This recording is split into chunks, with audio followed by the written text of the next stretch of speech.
तो दोस्तों 15 अगस्त 2022 को जब पूरा भारत अपनी आज़ादी के 76वें इंडिपेंडेंस डे को पूरे हाई जोश के साथ सेलिब्रेट कर रहा था और भारत के प्राइम मिनिस्टर नरेंद्र मोदी लाल किले से उसी दिन महिला सुरक्षा पर भाषण दे रहे थे, तो गुजरात सरकार की तरफ से ऐसा चौंका देने वाला और शॉकिंग फैसला आया जिसकी कल्पना देश के नागरिक नहीं कर सकते थे। बिल्किस बानो के गैंगरेप के दोषी 11 आरोपियों को आजीवन कारावास की सज़ा को गुजरात सरकार के पैनल ने माफ़ी दे दी थी।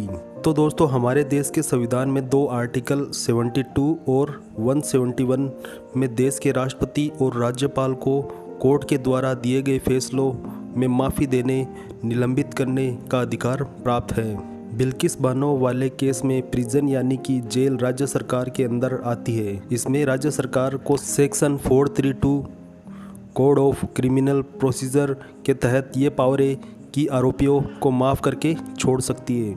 जैसे एग्जाम्पल के तौर पर आप मान लीजिए कि किसी आरोपी को कोर्ट ने 10 साल की सज़ा सुनाई है और वो आरोपी 6 साल की सज़ा काट ले, तो राज्य सरकार को ये पावर है कि उस आरोपी की 4 साल की सज़ा को माफ़ कर सकती है। लेकिन CRPC के सेक्शन 433A में कुछ प्रतिबंध है, जैसे कि आरोपी को आजीवन कारावास की सज़ा सुनाई गई है तो राज्य सरकार आरोपी को 14 साल की सज़ा काटने के बाद ही माफ़ी दे सकती है। अब बिल्किस बानो वाले केस में ये रूल कैसे काम किए वो आपको बताते हैं। बिल्किस के 11 आरोपियों में से एक आरोपी राधेश्याम शाह ने सुप्रीम कोर्ट में आवेदन दिया था कि वो 15 साल और 4 महीने की सज़ा पहले ही काट चुका है तो उसे माफ़ी दे दी जाए।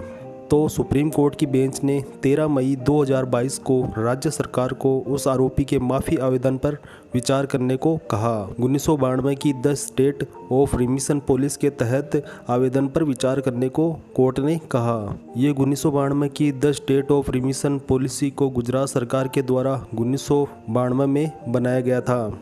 आगे चलकर 2012 में सुप्रीम कोर्ट को इस पॉलिसी में खामियां लगी और सुप्रीम कोर्ट ने 1992 की इस पॉलिसी को रद्द कर दिया था और गुजरात सरकार ने 2014 में फिर से नई पॉलिसी बना दी। तो दोस्तों अब आप सोच रहे होंगे कि बिल्किस बानो पर फिर 2014 वाली पॉलिसी क्यों नहीं लागू हुई। तो दोस्तों इसका कारण है कि जब 2002 में बिल्किस केस हुआ था तो आरोपियों पर 92 की रिमिशन पॉलिसी के तहत कार्रवाई हुई थी, इसलिए आरोपियों पर नई वाली 2014 की पॉलिसी लागू नहीं हो सकती। इसी वजह से बिल्किस के 11 आरोपियों को छोड़ दिया गया। लेकिन गुजरात सरकार चाहती तो उनके आवेदन पर उनके ऐसे जघन्य अपराध को देखते हुए माफ़ी नहीं भी दे सकती थी, लेकिन गुजरात सरकार ने चौंकाने वाला फैसला लेकर सभी आरोपियों को रिहा कर दिया। गुजरात सरकार के इस फैसले के बाद हर कोई हैरान था कि ऐसे जघन्य अपराध करने वालों को माफ़ी कैसे मिल सकती है।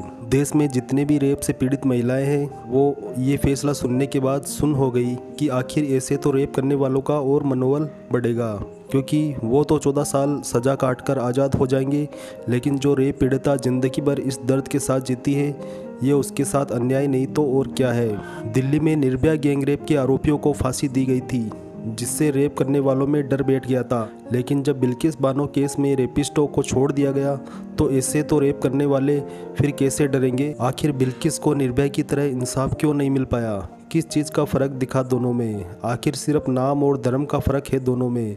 बिल्किस बानो का इंसाफ धर्म के नाम पर राजनीति करने वालों के हाथों पिट गया। एक रेप पीड़िता महिला को देखकर इंसाफ दिया जाना चाहिए, ना कि धर्म और जात को देखकर इंसाफ किया जाना चाहिए।